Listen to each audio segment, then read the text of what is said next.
제가 태어난 곳은 충남 서산입니다. 부모님께서 목회를 하시던 바닷가 근처의 마을에서 태어났습니다. 저는 하나도 기억이 나지 않지만 들은 이야기로는 어릴 적에 가정집에서 제가 태어났고 저를 아버지께서 직접 받으시고 탯줄을 잘라냈다, 이런 이야기를 들었습니다. 그리고 그 현장에 저희 형과 누나가 구석에 숨어서 제가 나오는 걸 이렇게 물끄러미 지켜보는 그런 광경이었다는 이야기를 들었습니다. 태어날 때 그렇게 다들 구경하면서 태어나나요? 저는 어린 시절에 우리 가족들 다 보는 가운데 태어났습니다. 여러분들은 어디서 태어나셨습니까? 병원에서 태어나셨습니까? 가정집에서 태어나셨습니까? 요즘 병원이시면 권사님은 이제 가정집에서 태어나셨고, 그럼 우리 최양일 집사님은 어디서 태어났어요? 병원에서 병원에서 태어났어요? 네. 어떤 분들은 병원에서도 태어나고 가정집에서도 태어나고 달리는 차 안에서도 태어나고 생각지도 못했던 곳에서 태어나기도 합니다. 중요한 것은 어디에서 태어났던지 간에 생명의 태어남은 신비한 것이요, 또 그 안에 하나님의 큰 섭리가 있다는 사실입니다. 저는 아들이 둘이 있지요. 첫째 아이를 임신하고 낳고 나서 아내가 쉼없이 둘째를 또 임신하고 또 둘째를 낳았어요. 그래서 연애를 1년을 제가 안 했기 때문에 제가 마른 모습의 아내를 잠깐 보고 한 2년간은 배가 이렇게 불룩 나온 아내 모습만 봤습니다. 그래서 2년이 지나고 아이를 다 낳고 나 보니까 너무 어색한 거예요. 항상 배가 불러져 있던 사람인데 제 배는 항상 불러져 있는데 아내 배는 다 꺼져가지고 아주 홀쭉하게 된 걸 보고 그때 좀 상심이 있었습니다. 같이 이렇게 배가 나와서 그래도 위로가 됐는데 아이들 다 놓고 나니까 배가 쑥 꺼지는 바람에 저만 이렇게 배가 나와 있는 거예요. 아이들 둘을 키우면서 고생을 많이 했죠. 늦게 결혼했기 때문에 자녀 문제에 대한 고민이 있었습니다. 언제 낳아서 언제 키우나. 키워도 나중에 아이들이 20살, 30살 되면 내 나이가 어떻게 되나, 그런 생각이 많았어요. 근데 하나님께서 결혼하자마자 둘을 연달아 주시는 바람에 하나님께서 특별한 또 섭리가 있었는지 계획과 상관없이 둘을 이렇게 보내주셨습니다. 그리고 그 아이들 자라는 것을 보면서 어린 시절에 나를 키울 때 부모님이 이런 마음으로 키우셨겠구나. 부모님의 사랑과 희생 속에서 자녀가 이게 자라나죠. 그리고 그 속에서 또 과거 자신의 부모님에 대한 또 감사의 마음을 갖게 되는 것. 그게 아이들을 낳고 키우면서 느끼는 또 신비한 은혜의 순간입니다. 그런데 그렇게 부모의 사랑 속에 태어나서 세상을 살아가지만 참 안타까운 것은 이 살아가는 삶이 너무 짧다는 것입니다.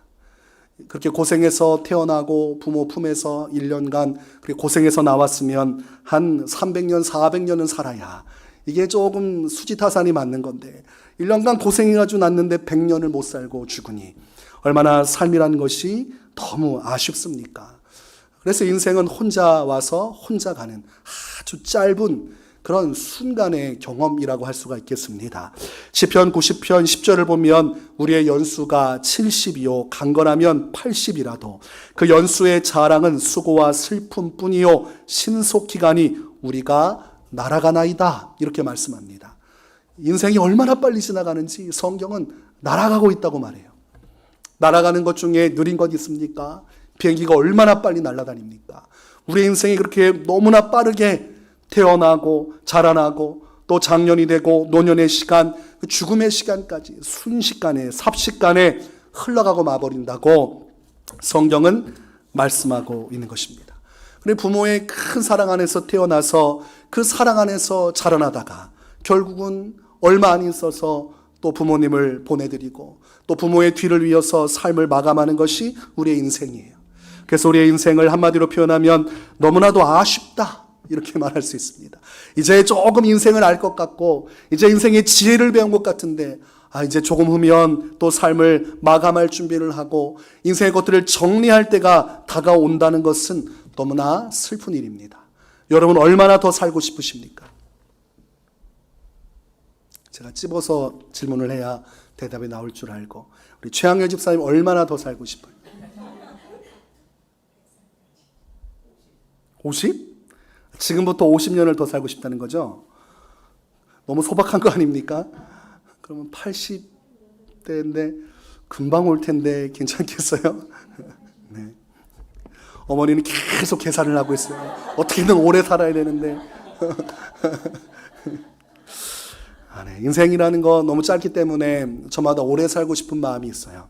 그래서 운동도 열심히 하고 또 몸 관리 튼튼하게 하지 않습니까? 약도 잘 챙겨 먹고, 그리고 몸에 좋지 않다는 건 멀리하고, 어떻게든 오래오래 살려고 하지만 그런다고 해서 이게 연장이 무한대로 되는 게 아니고 기한이 되면 사람은 죽을 수밖에 없습니다.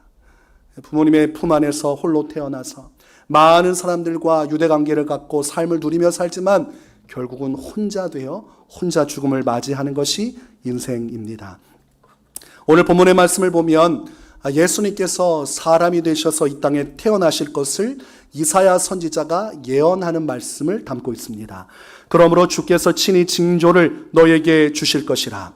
보라, 처녀가 잉태하여 아들을 낳을 것이요 그의 이름을 임마누엘이라 하리라. 이렇게 예고하고 있습니다. 예수 그리스도께서 이 땅에 사람의 몸으로 나실 것을 말씀하고 있고, 처녀의 몸 안에 태어나는 그런 신비한 일이 있을 것을 이사야 선지자가 믿음으로 내다보고 선언을 한 것입니다. 그리고 그 약속을 따라 예수님은 처녀 동정녀 마리아의 몸에서 태어나셨고, 성경은 그 탄생의 배경을 성령의 능력으로 말미암아 예수님께서 사람으로 오셨다 이렇게 기록을 하고 있습니다. 예수님께서도 이 세상에 아기로 태어나셨어요. 마리아의 수고로움 속에서 세상에 태어났고 홀로 이 세상을 마주하셨습니다. 그리고 이 세상 속에서 어떻게 사셨어요? 일반적인 가정과 다를 바 없이 자신의 부모님에게 효도하면서 어린 시절을 보내셨습니다. 누가복음 2장 51절에 예수께서 함께 내려가사 나사렛에 이르러 순종하여 받드시더라. 그 어머니는 이 모든 말을 마음에 두니라고 기록합니다. 예수님은 자신의 부모님과 함께 지내면서 부모님 말씀을 잘 들은 아이였습니다. 하나님의 말씀을 사랑하고 말씀을 가까이 하고 영적인 은혜를 누리면서도 자신을 낳아준 육신의 어머니 그리고 부모님께 최선을 다해 공양하는 사람이었어요. 그 예수님께서 장성하게 되셨고 때가 되어서 성경의 사복음서에서 기록하고 있는 것처럼 하나님 나라를 선포하고 회개를 선포하고 구원의 여명이 밝아왔음을 외치셨습니다. 그때 예수님은 12명의 제자들을 따로 불러내시고 그들을 기도와 말씀으로 양육하셨습니다. 그들에게 신앙의 본을 보이시면서 기도를 가르쳐 주시고 하나님의 말씀을 깨우쳐 주시고 그 말씀 속에 능력을 받고 귀신도 쫓아내고 병든 자도 고치고 그 안에서 하나님의 복음을 전파하는 전도자로서 그들을 세워 가셨습니다. 그리고 때가 되어서 가룟 유다의 배신으로 예수님은 부패한 대제사장들 그들의 주도함을 통해서 신성 모독죄로 그렇게 오인받은 것이죠. 누명을 쓴 것입니다. 결과적으로는 로마법에 의해서 십자가형의 죽임을 당하게 되십니다.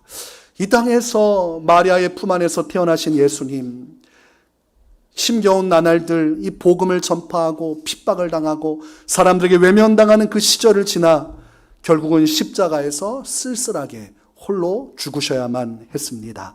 그런 홀로 태어나 홀로 살아가는 인생 속에 예수님의 마음속에 항상 간직하고 있었던 믿음이 있었는데 그것은 하나님 아버지께서 예수님 자신과 함께 하신다는 사실이었습니다. 예수님의 전 생애 속에 항상 붙들고 있는 것은 하나님께서 나와 함께 계신다는 그런 사실이었어요. 요한복음 16장 32절에서 예수님은 이런 말씀을 주십니다. 보라, 너희가 다 각각 제 곳으로 흩어지고 나를 혼자 둘 때가 오나니 벌써 왔도다. 그러나 내가 혼자 있는 것이 아니라 아버지께서 나와 함께 계시느니라. 내가 사랑으로 양육하고 지금까지 보듬어 주었던 너희 제자들 다 나를 떠나버리고 나 홀로 남겠지만 그러나 그런 외로움 속에서도 하나님 아버지께서는 여전히 나와 함께 하고 계신다고 예수님께서 말씀하고 있습니다. 예수님은 삶의 모든 순간 속에 함께하여 주시는 하나님을 바라보고 그 하나님을 의지함으로 그 안에서 믿음의 역사를 이루셨습니다. 요한복음 10장 30절에 보면 예수님께서 나와 아버지는 하나이니라 이렇게 말씀을 하십니다. 여기서 아버지는 하나님 아버지를 말씀하는 것이요, 하나님 아버지와 나는 하나라고 말씀하실 때 그때 그곳에 있던 자들이 돌을 들어서 예수님을 쳐 죽이려고 했습니다. 이 이야기는 곧 자신이 하나님이라는 선언이기 때문에 신성 모독죄로 몰아서 예수님을 죽이려고 한 것이죠. 예수님이 이 말씀을 하신 이유는 두 가지입니다. 자신이 하나님이심을 계시함과 동시에 이토록 하나님이 자신을 떠나지 않고 한 몸과 같이 나와 항상 함께하고 있다는 사실을 말씀하고 있는 것입니다. 예수님께서 공생의 사역을 시작하기 전 광야에서 40일간 금식하시고 그리고 나서 마귀에게 시험을 받는 그때에도 주변에는 아무도 없었지만 하나님은 그곳에 함께하고 계셨습니다. 마태복음 4장 1절, 그때 예수께서 성령에게 이끌려 마귀에게 시험을 받으러 광야로 가사, 이렇게 말씀하고 있어요. 40일 동안 굶주리는 시간 얼마나 괴롭습니까? 배고프고 굶주리고 외롭고 쓸쓸한 그 황량한 광야 속에서도 누구는 함께하고 계셨습니까? 하나님께서 함께하고 계셨습니다. 또한 마태복음 4장 11절에 이에 마귀는 예수를 떠나고 천사들이 나와서 수종드니라, 이렇게 기록하고 있습니다. 예수님의 이 고통스러운 40일 금식이 마쳐지고 그리고 마귀의 세 가지 시험이 끝난 이후에 하나님께서 천사를 보내주셨어요. 예수님을 지켜보시고 그곳에 함께하사 예수님을 위로하시기 위해서 천사들을 보내어 수종들게 하셨습니다. 그 가장 힘든 그 시간, 가장 어려운 그때에 하나님께서 예수님과 함께하고 계셨음을 성경은 기록을 하고 있습니다. 그리고 예수님께서 본격적으로 천국 복음을 전파하실 때에 가시는 곳마다 병든 자들이 고침받았습니다. 그때에도 하나님께서 함께 하셨다고 성경은 기록을 합니다. 사도행전 10장 38절에 하나님이 나사렛 예수에게 성령과 능력을 기름 붓듯 하셨음에 그가 두루 다니시며 선한 일을 행하시고 마귀에게 눌린 모든 사람을 고치셨으니 이는 하나님이 함께 하셨음이라. 우리가 앞부분만 중요하게 볼 것이 아니라 이 뒷부분을 주목해야 돼요. 아, 예수님께서 병든 자를 고치셨구나, 귀신 들린 자를 고치셨구나, 이것이 우리의 핵심이 될 것이 아니라 뒤에 아하, 하나님께서 예수님과 함께 하셨고 그러하기에 이런 놀라운 일들이 벌어진 것이구나, 이 모든 현상에만 집중할 것이 아니라 그 현상을 주도하신 하나님께서 예수님의 사역의 현장, 그 순종의 현장 속에 변함없이 함께 동행하여 주셨음을 우리가 묵상을 해야 하는 것입니다. 마가복음 1장 9절에서 11절을 보면 예수님께서 세례 요한에게 세례를 받으십니다. 그때 성경 말씀은 이렇게 기록을 하고 있습니다. 그때 예수께서 갈릴리 나사렛으로부터 와서 요단강에서 요한에게 세례를 받으시고 곧 물에서 올라오실새 하늘이 갈라짐과 성령이 비둘기같이 자기에게 내려오심을 보시더니 하늘로부터 소리가 나기를 너는 내 사랑하는 아들이라 내가 너를 기뻐하노라 하시니라. 이 광경은 세례 요한만 보았습니다. 그리고 예수님 자신만 보았습니다. 사람들은 볼 수 없었지만 홀로 세례 요한 앞에 나가 예수님께서 세례받는 그때에도 하나님은 예수님과 함께 하셨고 자신이 예수님과 함께하고 계시다는 사실을 증명하고 나타내 보이셨습니다. 성령이 비둘기같이 예수님의 머리 위로 임재하시고 저 천국 보호자로부터 하나님의 음성이 들려오기를 너는 내 사랑하는 아들이라 내가 너를 기뻐하노라. 이 위로의 말씀, 함께하심의 말씀을 통해서 예수님께 힘을 부어주시고 용기를 부어주시는 하나님의 역사가 성경에 기록되어 있습니다. 예수님의 모든 삶의 영역 속에 하나님은 함께 계셨고 그 하나님 바라보면서 그 아버지의 영광을 바라보면서 예수님은 끝까지 주어진 사명을 능히 감당할 수 있었습니다. 예수님께서 십자가에서 죽으실 때 피를 쏟으시며 고통 속에 있을 때 하나님께서는 침묵하셨어요. 왜냐하면 예수님이 죽으셔야 그 대속의 피를 통해서 인류가 죄사함을 받을 수 있기 때문입니다. 그때는 하나님이 침묵하셨지만 예수님께서 십자가에서 죽으신 후에 정확히 3일 만에 하나님께서 예수님을 죽음 가운데서 부활시키십니다. 그리고 예수님을 부활시키신 이후에 하나님 나라 보좌 우편에 앉혀두십니다. 이 땅에서 예수님의 모든 삶 가운데 함께 하시고 동행하셨던 그 하나님께서 죽음을 넘어서 부활에 이르기까지, 또 부활 이후에 저 영생의 영광의 천국에 이르기까지 예수님을 항상 함께 하시고 지키시고 보존하시는 것을 우리가 말씀을 통해 알 수가 있습니다. 예수님께서 부활하시고 난 이후에 마지막 부활하셔서 천국으로 승천하시기 전 제자들을 불러 모으시고 마지막 사명을 주셨습니다. 그 사명에는 약속이 딸려져 있습니다. 마태복음 28장 18절에서 20절에 이렇게 기록을 합니다. 예수께서 나와 말씀하여 이르시되 하늘과 땅의 모든 권세를 내게 주셨으니 그러므로 너희는 가서 모든 민족을 제자로 삼아 아버지와 아들과 성령의 이름으로 세례를 베풀고 내가 너희에게 분부한 모든 것을 가르쳐 지키게 하라.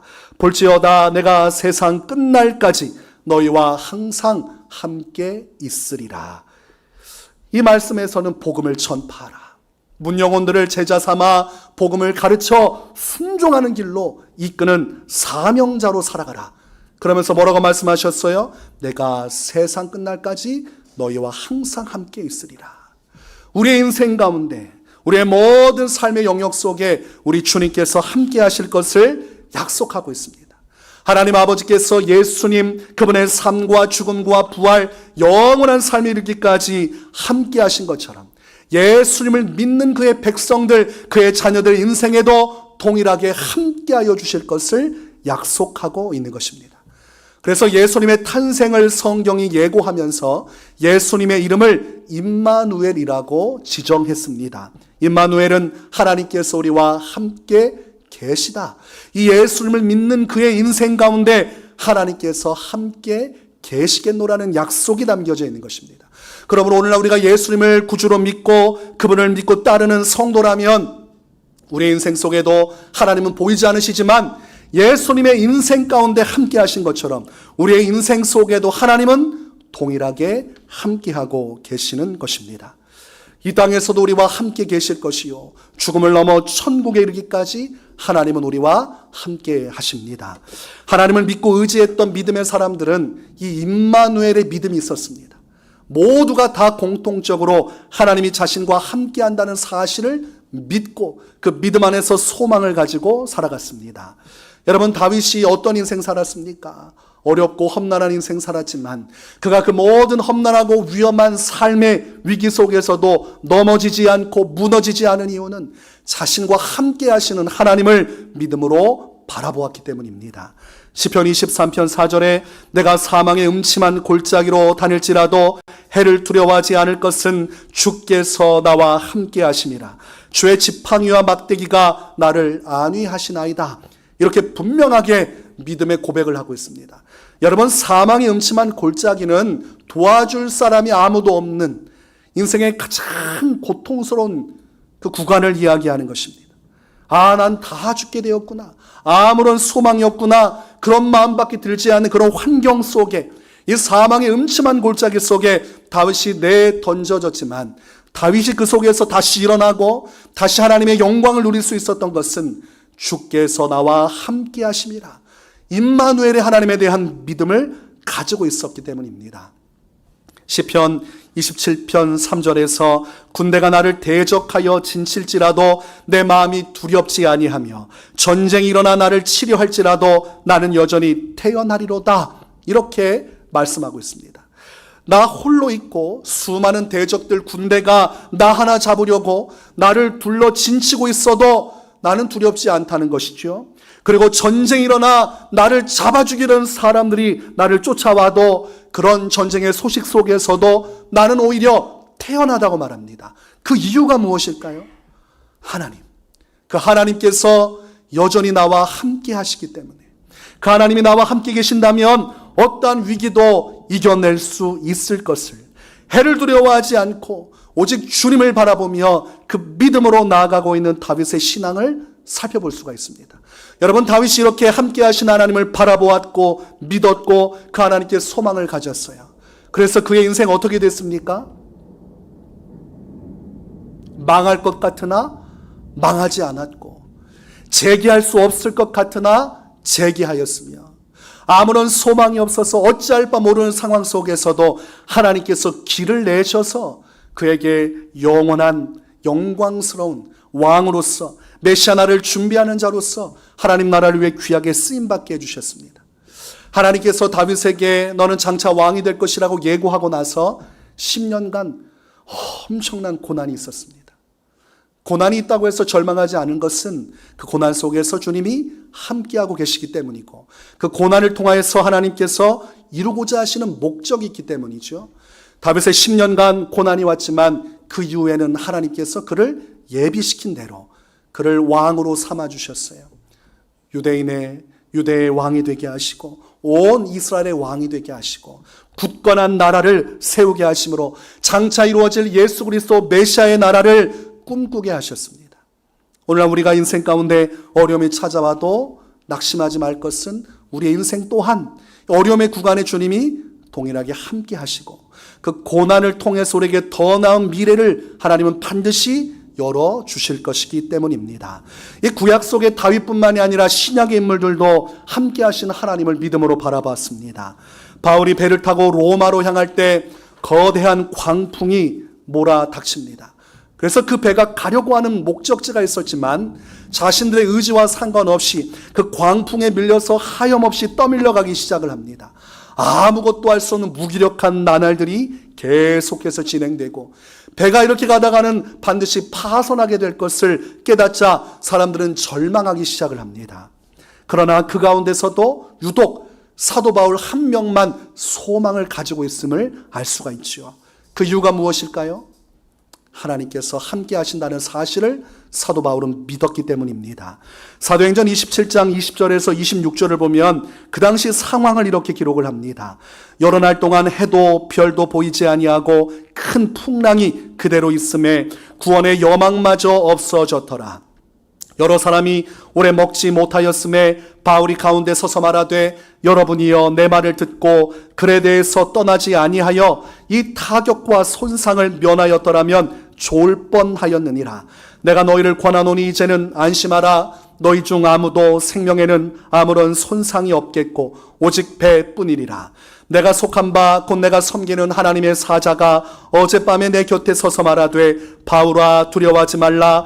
내가 가이사 앞에 서야 하겠고 또 하나님께서 너와 함께 항해하는 자를 다 내게 주셨다 하였으니 그러므로 여러분이여 안심하라. 나는 내게 말씀하신 그대로 되리라고 하나님을 믿노라. 그런즉 우리가 반드시 한 섬에 걸리리라 하더라. 지금 사도 바울은 다른 사람하고 똑같은 환경에 처해 있습니다. 그 배 안에 있는 사람들은 모두가 똑같은 환경입니다. 해도 보이지 않고 별도 보이지 않고 캄캄한 이 밤하늘, 밤인지 낮인지도 알 수 없는 그런 상황 속에서 배가 속절없이 밀려가는 그때, 바울에게도 그때는 위기의 순간입니다. 바울도 사람이기에 생명에 대한 두려움이 왜 없겠습니까? 그러나 바울을 붙들고 있는 것은 하나님께서 나와 함께 하신다는 사실입니다. 하나님이 나와 함께 계시고 주의 말씀이 내게 임하였으니 그런즉 우리에겐 소망이 있습니다. 우리는 절대로 죽지 아니하고 반드시 한 섬에 걸리게 될 것입니다. 하나님을 믿으니까 그 믿음 속에서 소망이 생기고 그 소망이 확신이 되어 그 안에서 무너지지 아니하고 끝까지 믿음으로 주님 바라보며 결과적으로는 하나님께서 이들 모두를 다 살려주시는 구원을 받게 되는 것입니다. 여러분, 하나님이 여러분과 함께 하시기에 우리 인생은 소망이 있는 것입니다. 여러분 홀로 인생 살아간다면, 어떤 특정한 환경이 온다면 정말 소망이 없죠. 사람으로서 감당할 수 없는 일들이 몰아치면 정말 소망이 하나도 없습니다. 도저히 내가 해결할 수 없고 도와줄 상황도 없는 그때 무슨 소망이 있습니까?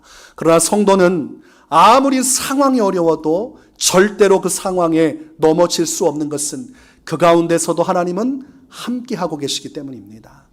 여러분의 지나온 날 위기의 순간 속에서도 하나님은 함께 계셨고, 여러분이 기뻐하고 즐거워하던 그날에도 주님은 함께 계셨습니다. 우리가 예수 그리스도를 믿고 하나님의 자녀가 된 그때부터, 우리가 하나님을 온전히 믿음으로 바라보며 우리 주님 앞에 선 그날부터 우리 안에 하나님의 성령께서 찾아오시고 우리 안에 내주하사 우리의 인생 속에 지금 함께하고 계시는 겁니다. 보이지 않아도 그분이 지금 나와 함께 계세요. 그것이 성경이 우리에게 하시는 말씀입니다. 인생에 좋은 날도 있고 슬픈 날도 있겠지만 중요한 것은 슬픈 날도 좋은 날도 하나님은 변함없이 우리와 함께하고 계신다는 사실이지요. 로마서 8장 14절에서 17절에 무릇 하나님의 영으로 인도함을 받는 사람은 곧 하나님의 아들이라. 너희는 다시 무서워하는 종의 영을 받지 아니하고 양자의 영을 받았으므로 우리가 아빠 아버지라고 부르짖느니라. 성령이 친히 우리의 영과 더불어 우리가 하나님의 자녀인 것을 증언하시나니 자녀이면 또한 상속자 곧 하나님의 상속자요 그리스도와 함께한 상속자니 우리가 그와 함께 영광을 받기 위하여 고난도 함께 받아야 할 것이니라. 우리는 하나님의 자녀입니다. 우리는 천국의 상속자입니다. 그러므로 하나님이 우리와 함께 계셔서 이 땅에서 우리와 동행하시다가 우리를 반드시 천국으로 인도하여 주실 것이요, 이 땅에서 함께 하신 하나님과 우리는 영원토록 영생에 이르게 될 것을 성경은 분명하게 말씀하고 있습니다. 내가 누구이며 내가 어디로 가고 있는지, 그러하게 하나님께서 나의 인생 가운데 지금 동행하고 계신다는 사실을 우리가 받아들인다면 이 진리 속에서 우리의 마음이 자유함을 얻게 됩니다. 우리가 겪는 대부분의 많은 마음속에 위축됨, 절망, 때로는 우울함, 수많은 공황장애들의 근본을 들어가면 나 홀로 무거운 짐을 짊어지기 때문에 나의 정신과 나의 마음이 피폐해지는 것입니다. 내가 해결할 수 없는 현실 속에서 반복되는 올무 속에 걸려 자꾸 무너지는 나를 보면서 나의 정신이 피폐해지는 것이죠. 그러나 그런 힘든 나의 인생 속에 하나님이 함께하고 계심을 믿음으로 바라보면 그때부터 모든 것이 달라지는 것이죠. 여러분, 지금 우리와 함께 하시는 주님을 믿는다는 것은 굉장히 중요한 것입니다. 이 믿음 가지고 있지 못하면 마귀가 여러분의 마음을 흔들어대기 시작을 해요. 환경을 통해서 여러분이 시험하면 여러분이 거꾸로 넘어지게 되어 있습니다. 야, 나는 끝났구나. 그러나 우리가 성경의 진리를 붙든다면 어떤 상황 속에서도 흔들리지 않죠. 아무리 상황이 좋지 않아도 하나님은 나와 함께하고 계십니다. 여러분이 질병으로 고통받고 있는다 할지라도 하나님은 지금 나와 함께하고 계십니다. 내 삶이 어렵고 나의 삶의 짐이 무겁고 내가 원하는 대로 내 인생이 풀려지지 않아도 하나님은 지금 나와 함께하고 계십니다. 우리가 모든 이유를 다 알지 못해요. 왜 하나님이 함께 계신데 내 인생에 이런 일들이 벌어지는가? 그러나 중요한 것은 이해할 수는 없어도 그러나 그 결말은 알 수 있다는 것이죠. 하나님을 사랑하는 자, 곧 그 뜻대로 부르심을 입은 자에게는 모든 것이 합력하여 선을 이루느니라. 이해되지 않아도 나의 고난과 슬픔과 애통과 나의 근심의 이 구간을 통해서 하나님은 더 아름다운 나의 미래를 이끌어 가시는 분이시요, 나를 멸망하고 죽이는 길로 인도하시는 것이 아니라 나를 살리시고 내게 영원한 생명을 주시기 위해 나의 인생을 이끌어 가시는 분이라고 말씀하고 있기에 우리는 결말을 알고 있어요. 과정은 다 알지 못하지만 하나님께서 함께 하심을 통해 내 인생이 어떻게 될지 그 결과적인 승리를 우리는 말씀을 통해 깨달을 수가 있는 것입니다. 우리가 그것만 확실하게 붙잡으면 마음이 무너질 일도, 마음이 상처받을 일도, 마음이 우울할 일도, 마음이 공황장애에 빠질 일도 없어요. 나와 함께 하신 하나님, 그 하나님을 향한 우리의 믿음이 우리 인생 가운데는 그렇게 절실하게 필요한 것입니다. 지금 하나님은 이 예배 가운데 함께하고 계십니다. 어디 계실까요? 알 수가 없죠. 볼 수가 없기 때문에 하나님께서 지금 어디 계신지는 알 수 없지만 지금 이곳에 함께하고 계십니다. 그럼 예배하는 자세가 달라지겠죠? 이곳에 주님이 우리와 함께 계시다는 사실. 여러분이 예배를 마치고 여러분의 각자의 집으로 돌아갈 때 주님 어디 계십니까? 여러분 옆에 같이 계셔서 여러분 집으로 함께 가시는 거예요. 여러분이 오늘 밤 잠을 자고 또 새벽에 깨어 의자에 걸터 앉아 깊은 사색에 잠길 때 하나님 어디 계세요? 그곳에 함께 계시는 겁니다. 여러분의 삶의 현장 속에 하나님은 항상 함께하고 계십니다. 이것이 얼마나 큰 위로입니까? 이것이 얼마나 성도에게 큰 부요함을 줍니까? 아무리 내가 외롭고 쓸쓸하고 사람들이 다 날 떠나도 하나님만은 변함없이 항상 내 안에 계시고 나의 옆에 계시고 나의 앞에 계시고 나의 인생길 가운데 함께 계신다는 이 사실이 얼마나 우리 안에 큰 위로가 되고 소망이 됩니까? 예수님께서는 이 믿음 가지고 주어진 인생 믿음의 승리 이루셨습니다. 그러나 내가 혼자 있는 것이 아니라 아버지께서 나와 함께 계시느니라.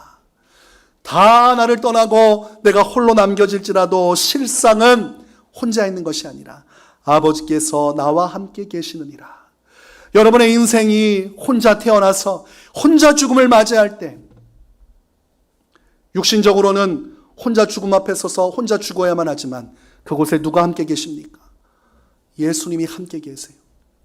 부부끼리도 같은 날 죽을 수 없어요. 설령 같은 날 죽어도 그 죽음을 같이 공유하며 죽음의 문턱을 넘어설 수 없습니다. 각자가 하나님 앞에서 생명을 넘어서서 죽음을 넘어서서 천국에 가든 지옥에 가든 하나님 앞에 단독자로 서게 됩니다. 그래서 내가 죽을 때 그래도 내 배우자가 있으니까 다행이다. 아니에요. 어느 날 갑자기 자다가 심장이 아파오고 심장이 마비가 되고 죽는 그 순간에 누가 어떻게 합니까? 죽음은 나 혼자만의 경험이고 나 혼자 겪어야 될 일입니다. 그러나 중요한 것은 아무도 함께하지 못하는 그 순간에도 예수님은 함께하고 계신다는 사실이죠. 이 땅의 삶의 모든 우여곡절 속에 함께하셨던 예수님은 정말로 변함없이 예외 없이 그 죽음 앞에서도 여전히 내 앞에 계시고 내 옆에 계시고 내 안에 계셔서 나의 손을 꼭 붙들고 천국으로 인도해 주실 것입니다. 그래서 예수님 믿고 마지막 임종하시는 분들의 얼굴은 환합니다. 어떤 분이 간증하는 이야기를 들었어요. 어머니께서 돌아가시는데 돌아가실 때 얼굴이 환한 미소를 지으시면서 지금 아들아 예수님께서 나를 맞이하러 오셨다. 예수님께서 지금 나의 손을 붙들고 천국으로 인도하신다. 그렇게 자신이 죽어가면서 예수 그리스도께서 찾아오시고 자신을 인도하고 계심을 고백하다가 평안히 잠을 잠든 그 어머니에 대한 간증하는 이야기를 들었어요. 우리가 이 세상에서 소망이 무엇인가? 우리의 소망은 한 가지입니다. 우리와 함께 하신 그 하나님.